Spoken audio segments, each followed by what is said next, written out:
apa, kalau orang dulu dia belajar, kalau tengok cerita-cerita Cina ke apa kan, Melayu pun ada juga, tak banyak.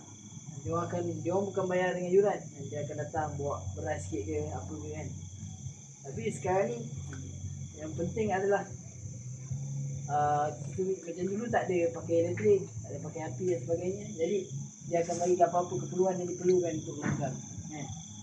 Jadi sekarang saya bagi tahu sebagai satu adab kan, bayarlah yuran bulanan, yuran tahunan. Kalau apa dah terlupa, cuba cek balik kan. Bayar yuran ni bukan untuk saya kan. Saya tak dapat apa bayaran pun kan. Mudah-mudahan kan Allah terimalah kan. Saya mengajar ni pun niat dengan Allah kan.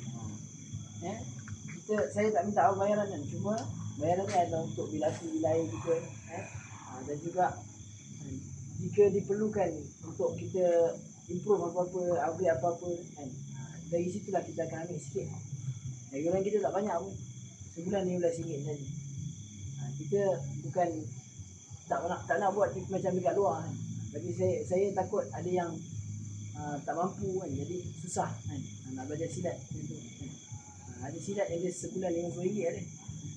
Ada RM50 ada, 100 lebih pun ada, kuando lagi kan. Baju je dah mahal, yuran lagi dan sebagainya. Dan tapi sebenarnya kita perlu ke arah situ. Sebab apa? Bila kita ada bayaran macam tu, tapi mungkin bayar awak ni belum nak ke arah situ kan. Sebab apa? Bila macam tu kita boleh ambil jurati lain yang dah lama dah tak turun kan. Kita boleh ambil ilmu dia turun, kita bayar dia kan. Kita bayar jurati supaya dia turun kan. Barulah kita ni ada macam-macam benda kita boleh belajar sama-sama kan. Disebabkan sekarang ni jurati lain pun tak banyak turun. Sebab apa? Mungkin mereka ada banyak lagi kekangan masa lain kan. Banyak lagi perkara yang mereka rasa baik buat income sikit kan, daripada nak turun gelanggang. Mungkin mereka rasa macam tu. Jadi cara dia kita nak menghargai, kita beri sikit kan, bayaran. Bukan untuk saya tapi untuk orang lain. Jadi kat situ saya nak tekankan jagalah bayaran bulanan awak tu kan.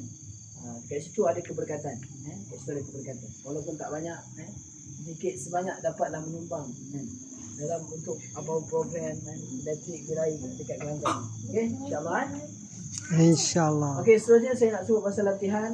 Seperti biasa, latihan rasmi kita hari Jumaat, latihan tambahan kita hari Isnin kan. Dan saya dah mesyuarat dengan ahli jawatan kuasa tertinggi. Walaupun mereka tak dapat lagi turun Melaka, insya-Allah tahun ni mereka akan turun juga kan, untuk mesyuaratkan semula. Latihan mereka kata yang dibenarkan hanya yang ahli jurulatih saja untuk gelanggang. Yang selebihnya kalau nak buat latihan sendiri lah. Latihan sendiri. Boleh buat jadual. Dulu masa PKP saya pernah buat jadual. Untuk budak-budak ni buat. Siapa dah buat boleh ride, boleh ride.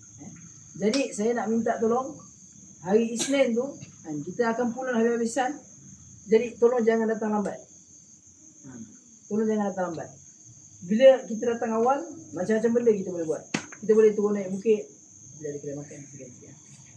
Dulu ni track kita ni, turun naik bukit, sampai muntah-muntah budak-budak ni. Jadi itu yang kita nak terapkan hari Isnin tu. Macam-macam latihan boleh buat kalau awak datang awal. Kalau awak datang lambat, banyak benda terpaksa sikit lah. Boleh faham So datang hari Isnin ni saya jemput kan, untuk tambahkan lagi kemantapan, datanglah kan. Kalau kata Syakir ada benda nak share kan, sebab abang dah lama tak join Silat Raga kan. Abang akan suruh Syakir ke depan. Boleh? Untuk teknik-teknik jatuhan dan sebagainya. Kadang abang lupa tak okey. Jadi Syakir boleh ke depan kan. Abang pun akan sama-sama belajar. Hari Senin lah hari yang mana kita tambahkan kan. Dan saya dah tanya jurulatih lain juga sebenarnya kan, kalau ada yang sedia kan, untuk sebab ini keputusan bersama kan. Setiap kali ada gelanggang mesti ada jurulatih. Tapi belum ada lagi jurulatih lain yang bersedia untuk buat hari lain. Jadi kat sini kita nak tetapkan latihan kat gelanggang ni hanya 2 kali saja seminggu. Tapi kalau ada game nanti kita akan mesyuaratkan jurulatih lain kena turun juga. Dia tak nak dia, kita akan bincang juga dengan dia orang kan. Sebab apa? Saya faham jurulatih semua dah ada keluarga masing-masing. Masing-masing dah ada kerjaya. Jadi kalau dia tak nak bagi, kita nak sama-sama bagi kerjasama, dia agak sukar. Ya, Alhamdulillah ada orang lama di sini. Macam Syakir Haris yang boleh sama-sama bantu.